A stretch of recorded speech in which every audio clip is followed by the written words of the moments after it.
पढ़ेंगे IPC naming, इसके बारे में पढ़ेंगे आईपीसी नेमिंग में आपका 3 स्टेप है। पहला स्टेप क्या है, सबसे पहले आपको फाइंड करना है पेरेंट चेन। क्या फाइंड करना है, पेरेंट चेन। पहला स्टेप आपका है आइडेंटिफाई द पेरेंट चेन। अब पेरेंट चेन क्या होता है, ऐसा कोई भी लार्ज चेन जिसमें एक साथ सभी कार्बन अगर आ रहे हैं उसको बोलते हैं पेरेंट चेन। मान लीजिए अगर ये चाहे आप ऐसे देखिए, ये 4 एग्जांपल दे रहे हैं, इसमें पेरेंट चेन कैसे फाइंड होगा, आपको काउंटिंग करना है स्ट्रेट। कैसे काउंटिंग करना है, स्ट्रेट। जैसे इसमें देखेंगे 1 2 3 ये पेरेंट चेन है, इसमें देखेंगे 1 2 3 4 इसमें भी पेरेंट चेन। अब इसमें देखिए, इसमें ब्रांचिंग आ गया 1 2 3 1 2 3 1 2 3, तो किधर से भी अगर काउंट कर रहे हैं तो कितना 3। इसमें बताइए अगर आप इसमें अगर काउंट कर रहे हैं 1 2 3 4 5, लेकिन 1 2 3 4 5 6 ज्यादा अगर कार्बन आ रहा है वही कार्बन वही चेन अपना कौन से होता है, पेरेंट चेन या रूट चेन। पेरेंट चेन क्या होता है, मैक्सिमम नंबर ऑफ कार्बन में स्ट्रेट आना चाहिए। मैक्सिमम नंबर ऑफ कार्बन क्या आना चाहिए, स्ट्रेट। मतलब ये काउंटिंग ऐसे स्ट्रेट नहीं, काउंटिंग में स्ट्रेट आना चाहिए। 1 2 3 4 5 6, तो ये आपका पेरेंट चेन हो गया। तो पहला स्टेप क्या हो गया, find the parent chain. Parent chain क्या होता है, मैक्सिमम नंबर ऑफ क्या आना चाहिए, carbon, maximum number of carbon. दूसरा आइडेंटिफाई द सब्स्टिट्यूएंट, इसको ऐसे भी कर सकते हैं लोकेट, इसको क्या कर सकते हैं, लोकेट द सब्स्टिट्यूएंट। आपको जो सब्स्टिट्यूएंट है, सब्स्टिट्यूएंट क्या होता है, जैसे उस एग्जांपल में जो चेन के बाहर है, ये चेन के क्या बाहर, यहाँ पे चेन के बाहर है, इस चीज को हम लोग बोलते हैं सब्स्टिट्यूएंट। क्या बोलते हैं, सब्स्टिट्यूएंट जो होता है उसकी अगर नंबरिंग अगर हम करेंगे ऐसे नंबरिंग करता है कि जो वैल्यू है वो कम नंबर पे आनी चाहिए, यानी लोअर न्यूमेरिकल वैल्यू होना चाहिए। क्या होना चाहिए, लोअर न्यूमेरिकल वैल्यू। जैसे कि इस केस में अगर हम अगर देखें तो इस केस में अगर नंबरिंग कर रहे हैं, इस केस में अगर आप ऐसे नंबरिंग कर रहे हैं 1 2 3 4 5 6, ये कितने कार्बन पे आता है, 4 पे। अगर आप ऐसे नंबरिंग कर रहे हैं 1 2 3, ये किस नंबर पे आता है, ये वाला जो मेथड है सही में, ये वाला मेथड क्या समझ गए। तो दूसरा स्टेप क्या है, लोकेट द सब्स्टिट्यूएंट। और थर्ड जो नेम है वो आपको क्या करना है, सबसे पहले आपको देखो पेरेंट चेन लिखना है, पेरेंट चेन का कार्बन क्या लिखना है, और अगर सब्स्टिट्यूएंट है तो सब्स्टिट्यूएंट लिखना है, और अगर फंक्शन ग्रुप है तो फंक्शन ग्रुप लास्ट लिखना है। ठीक है, पहले सब्स्टिट्यूएंट का नेम, फिर पेरेंट चेन का नेम, फिर किसका नेम, फंक्शन दो। किसका किसका आएगा, सबसे पहले आपका आएगा हाइड्रोकार्बन।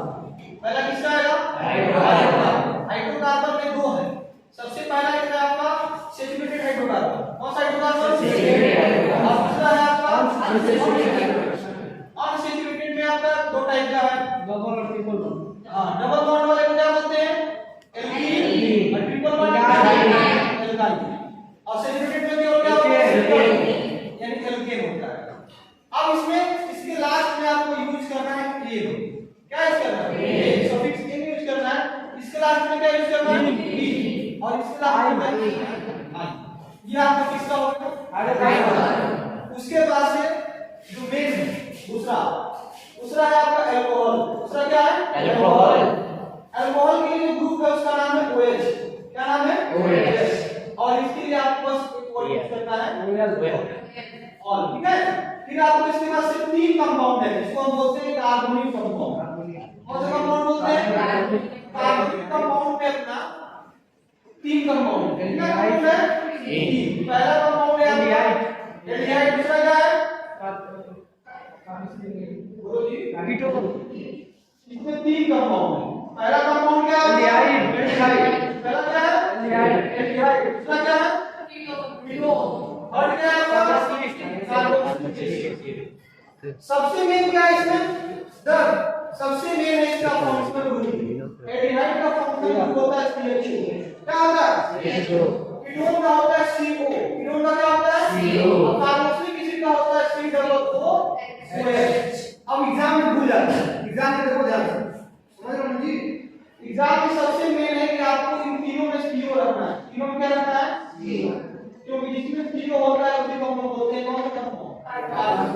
अगर सीओ के बगल में हाइड्रोजन है, सीओ के बगल में क्या है? हाइड्रोजन, उसको बोलते हैं हेटेरोजन। अगर सी डबल के दोनों ओर कार्बन है, दोनों ओर क्या है? इसको क्या बोलते हैं? कीटोन। और अगर सी डबल की एक ओर सी डबल की एक ओर क्या है? इसको हम कार्बोक्सिलिक एसिड बोलते हैं। क्या बोलते हैं? Carboxylic acid.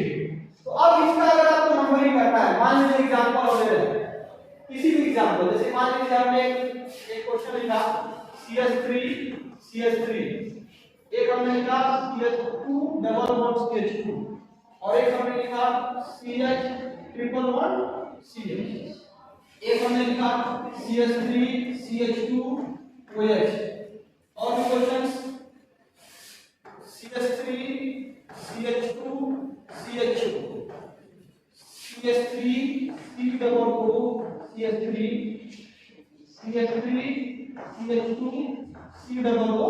ये नॉर्मल है, अभी हम ब्रांच चेंज नहीं होता है, ये नॉर्मल है। ध्यान से एग्जाम में अगर आ गया तो गड़बड़ हो जाएगा। तो कितना कार्बन है इसमें? दो कार्बन का जो मेन आपका पेरेंट चेन बनेगा उसको हम लोग बोलेंगे ईथीन। क्या बोलेंगे? ईथीन। और सिंगल बॉन्ड के लिए क्या लगाते हैं? इसका नाम क्या हो गया आपका? ईथेन। इसी तरह इसमें भी कितने कार्बन है? दो। इसके लिए भी क्या लगेगा? डबल बॉन्ड के लिए क्या लगेगा? इसमें भी कितने कार्बन? दो। और ट्रिपल बॉन्ड के लिए? अब बताओ इसमें कितना कार्बन है जी? दो। तीन कार्बन है? दो कार्बन किस लगेगा? इथेन। और इसमें क्या लगेगा? और इसका नाम क्या होगा? इसमें कितना कार्बन है? 3 कार्बन के लिए प्रोपेन। ये नहीं लगा है क्योंकि अगर प्रोपेन कर देंगे तो फिर वो हो जाएगा। और CH2 के लिए क्या लगाते हैं? याद रखना, CH2 के लिए क्या लगाते हैं? इसमें कितना कार्बन है? 3। पेरेंट चेन बन गया, नंबरिंग कर दीजिएगा 1 2 3। 3 कार्बन के लिए प्रोपेनोइक होगा। ये CO है, इसके लिए कोण लगाते हैं। क्या लगाते हैं? इसका नाम हो जाएगा प्रोपेनोन। और कहां पर? Second carbon. कहां पर? Second carbon. बाकी इसमें 1 2 3 1 2 3 के लिए क्या हो जाएगा? प्रोपेन। और COOH के लिए क्या लगता है? वही एसिड। याद रखना है, यहां पे ई नहीं लगाना है आपको, ऐसे नहीं करना है। प्रोपेनोइक एसिड से आप गलती मत कीजिएगा, ऐसे तो नहीं।